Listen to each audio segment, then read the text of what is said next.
Hello दोस्तों, अगर आप हमारे यूट्यूब चैनल पर नए हैं तो कृपया चैनल को लाइक और सब्सक्राइब जरूर कर दें। डिक्टेशन स्टार्ट होगी 3 सेकंड बाद।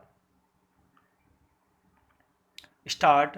महोदय, आज के इस समारोह का अपना महत्व है।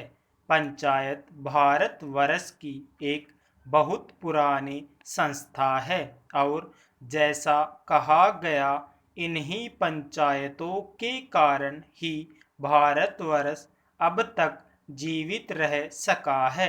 हम पर बाहर से बार बार आक्रमण हुए, विदेशियों की विजय हुई, पर ग्राम पंचायतें अपने स्थान पर ज्यों की त्यों बनी रही। अंग्रेजी शासन के विस्तार के फलस्वरूप अन्य संस्थाओं के बिखर जाने के साथ साथ ये पंचायतें भी नष्ट हो गई। जिस समय हम लोग ब्रिटिश सरकार से भारत के लिए स्वराज्य प्राप्त करने के प्रयत्न में लगे हुए थे, उस समय गांव-गांव में जो कांग्रेस कमेटियां स्थापित हुई, वे एक प्रकार से पंचायतें ही तो थी।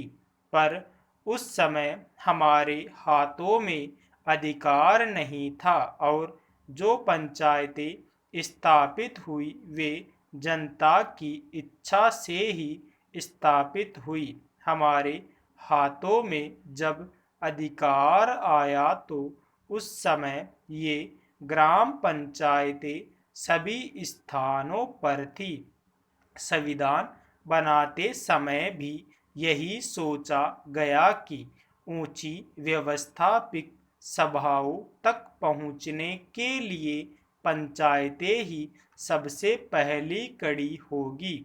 उसके बाद सभी प्रदेशों और राज्यों की सरकारों ने पंचायत संबंधी कानून पास किए और पंचायतें स्थापित होने लगी। इस समय प्राय सभी राज्यों में पंचायतें हैं। यह दूसरी बात है कि कहीं पर उनका काम भली भांति चल रहा है और कहीं उतने सुचारू रूप से नहीं चल रहा। आज यह सुनकर मुझे बहुत प्रसन्नता हुई कि आपके इस राज्य में पंचायतों को ठीक रूप से चलाने पर बड़ा जोर दिया जा रहा है। इसलिए मैंने आपकी ओर से आज 2-4 पंचायतों के मुखिया लोगों को अनुदान दिया। मैं उनकी बधाई भी देना चाहता हूँ कि उनका काम 4000 ग्राम पंचायतों में सबसे अच्छा समझा गया। पेरा हमें यह स्मरण रखना चाहिए कि पहले की हमारी पंचायतें क्यों मिट गई। हमारे देश में पंचायतें परंपरा से चली आ रही थी।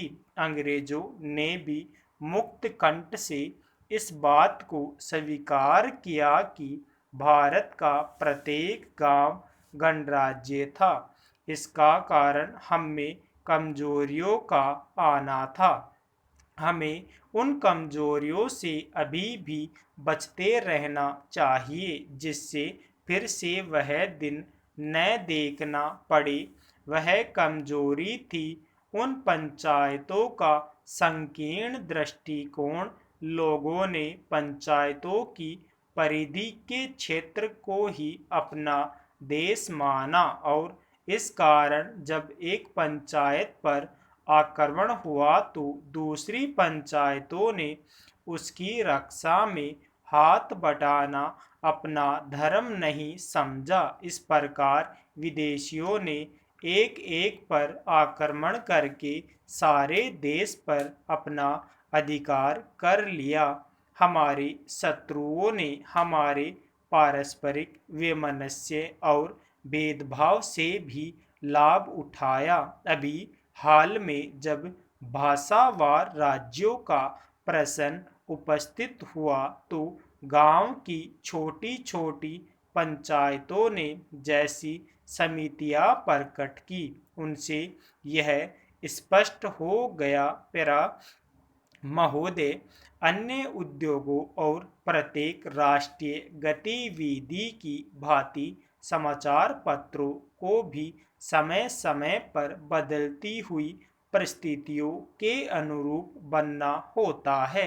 हमारे स्वाधीनता संग्राम के अवसर पर राष्ट्रीय पत्रों ने बहुत बड़ा काम किया, जिसे राष्ट्रीय प्रशंसा की भावना के साथ सदा स्मरण रखेगा।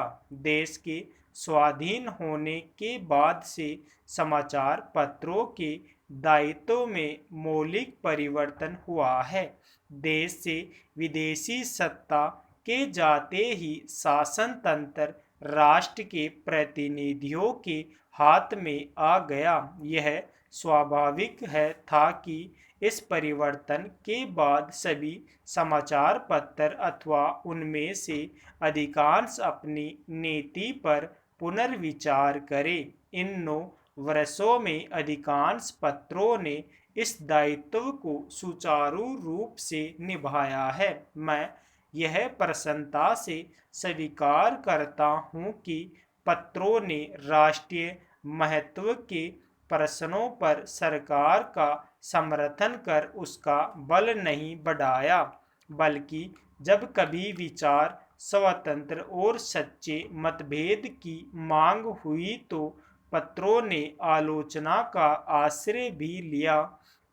किसी भी पत्र का मूल्य अंततोगत्वा महत्वपूर्ण प्रश्नों पर उसके निर्भीक और निष्पक्ष विचारों के आधार पर ही आंका जा सकता है। मैं समझता हूँ एक साधारण पाठक की दृष्टि में आदर्श समाचार पत्र वही है जो निष्पक्षता तथा निर्भीकता से सभी उचित बातों का समर्थन करे और प्रत्येक अनुचित कार्यवाही की निंदा करे। ऐसे देश में जहाँ विचार स्वातंत्र्य की पूर्ण व्यवस्था है, समाचार पत्र ही अपने निष्पक्ष तथा वस्तुगत मूल्यांकन से जनता का पथ प्रदर्शन कर सकते हैं। यह काम उतना ही आवश्यक है जितना जनसाधारण में संवादों का प्रसार करना। पेरा भारत में समाचार पत्र उद्योग लगभग 100 वर्ष पुराना है।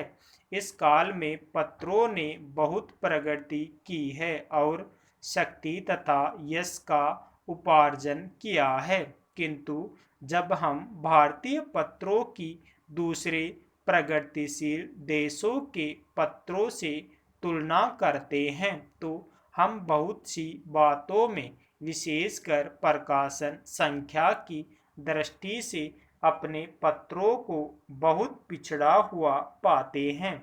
लघु प्रकाशन संख्या का प्रमुख कारण हमारे देश में साक्षरता का भारी अभाव है। यह हर्ष का विषय है कि कुछ समय से पत्रों की प्रकाशन संख्या बराबर बढ़ती जा रही है और देर सवेरे उसकी दूसरे देशों के पत्रों की प्रकाशन संख्या से तुलना की जा सकेगी। यह कहना असंगत न होगा कि समाचार पत्रों उद्योग दूसरे उद्योगों से कुछ भिन्न है। वास्तव में इस उद्योग और दूसरे उद्योगों में यदि कोई सामान्य बात है तो यही कि दोनों ही की गणना उद्योगों में होती है। इसके अतिरिक्त समाचार पत्रों और अन्य उद्योगों में बहुत कुछ भेद है। किसी भी उद्योग पर राष्ट्रीय संगठन और राष्ट्र के लोगों के विचार, उनके लक्ष्य तथा महत्वाकांक्षाओं को व्यक्त करने का इतना भारी उत्तरदायित्व नहीं जितना समाचार पत्रों उद्योग पर है। पत्रों और पत्रिकाओं का प्रकाशन संसार के सभी देशों में आरंभ में एक साधारण प्रचार कार्य के रूप में हुआ। उस समय यह कार्य आर्थिक लाभ से ऊपर था। धीरे धीरे जैसे पत्रों के पाठकों तथा ग्राहकों की संख्या बढ़ती गई और पत्र विज्ञापन का माध्यम माने जाने लगा। पेरा महोदय, सरकार की ओर इन भाषा संस्थाओं को विशेष संरक्षण तथा सुविधाएं प्राप्त है। यह द्विभाषी केवल पर्यटन से जुड़े हुए हो ऐसा नहीं है। दूसरी भाषा सीख कर ये अनुवाद कार्य करते हैं। प्रकाशन संस्थाओं में, जनसंचार माध्यमों में तथा विज्ञान निकायों में प्रतिष्ठित अनुवादक के रूप में जाने जाते हैं। ये सृजनात्मक ललित साहित्य का अनुवाद करते हैं, विदेशी समाचारों का अपनी भाषा में तथा बल्गारिया के समाचारों का विदेशी भाषाओं में अनुवाद करते हैं। ये अनुवादक अपनी अपनी भाषा के विशेषज्ञ माने जाते हैं। स्टॉप।